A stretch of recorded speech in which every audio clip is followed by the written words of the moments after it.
it. Right? As a dad, I understand why we tell our kids that. I know the rationale, right? It's supposed to incentivize hard work. Right? So if you tell your kids, hey, you can be anything if you're willing to work hard, the idea is that they'll be really incentivized and they'll be willing to work. And I get it. And don't think for a minute that I don't tell our daughters that. But here's the difference, right? When I tell our daughters that, I make sure to put the asterisk at the end of that sentence.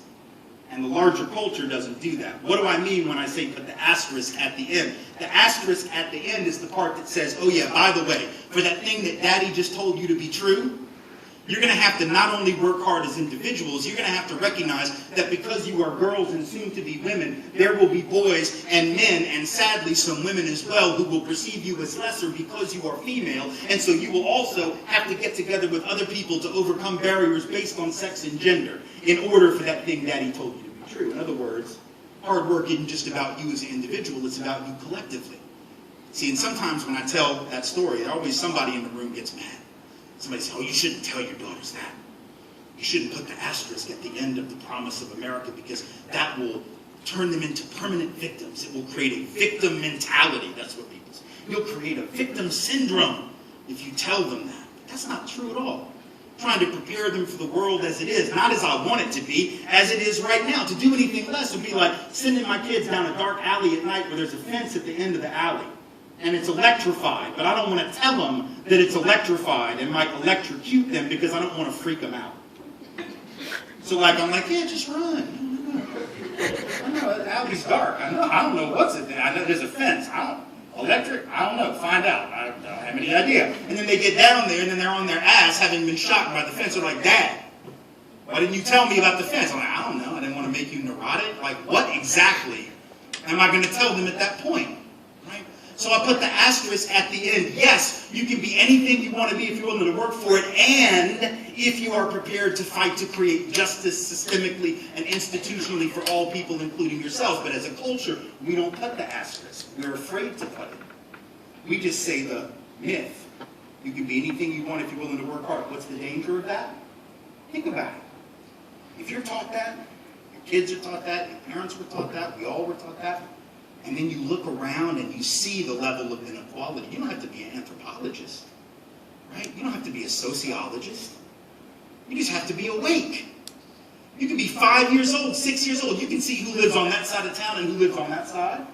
You can see the quality of the infrastructure in this community versus that community, who goes to school over there versus who goes to school over there. You can watch the evening news and you can see who's getting perp walked to jail in the first 8 minutes of the nightly news and who isn't.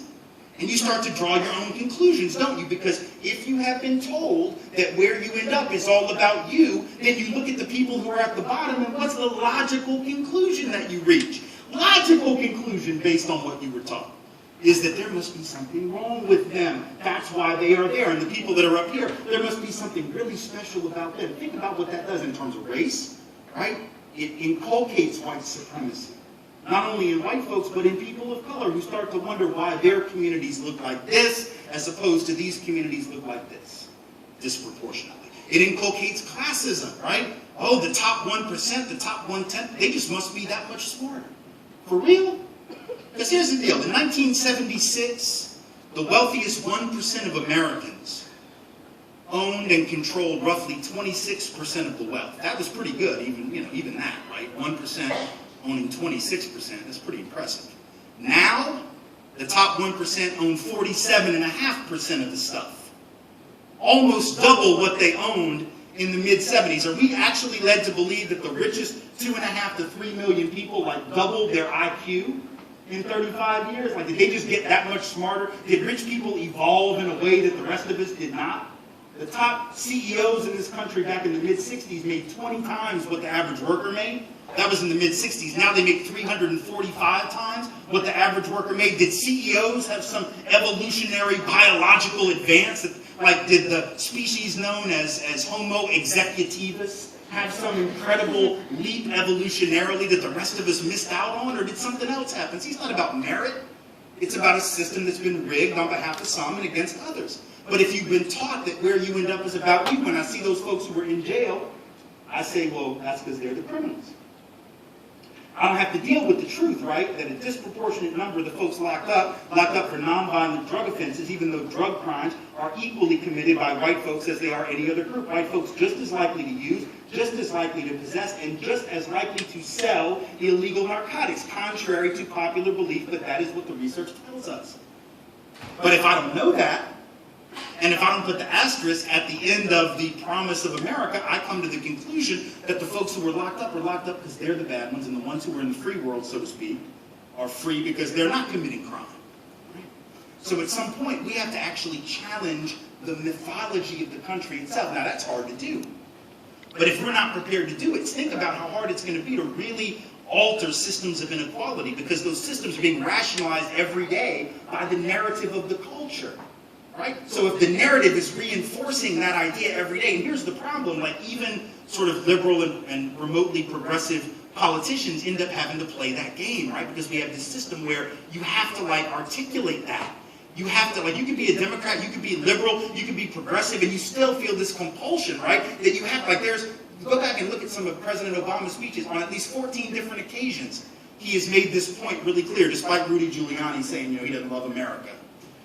He doesn't love America like the rest of us. He didn't grow up like the rest of us, which is true, because Rudy Giuliani was raised by mobsters. So it's true that Barack Obama actually didn't grow up like Rudy Giuliani, with a dad who dodged the draft, and a dad who was an enforcer for the mafia, and an uncle that was an enforcer for the mafia. So that's true. Like, Rudy Giuliani sort of got that right. But anyway, the point being that when you say somebody doesn't love America, but the irony is Barack Obama's gone out of his way to talk about how wonderful America is.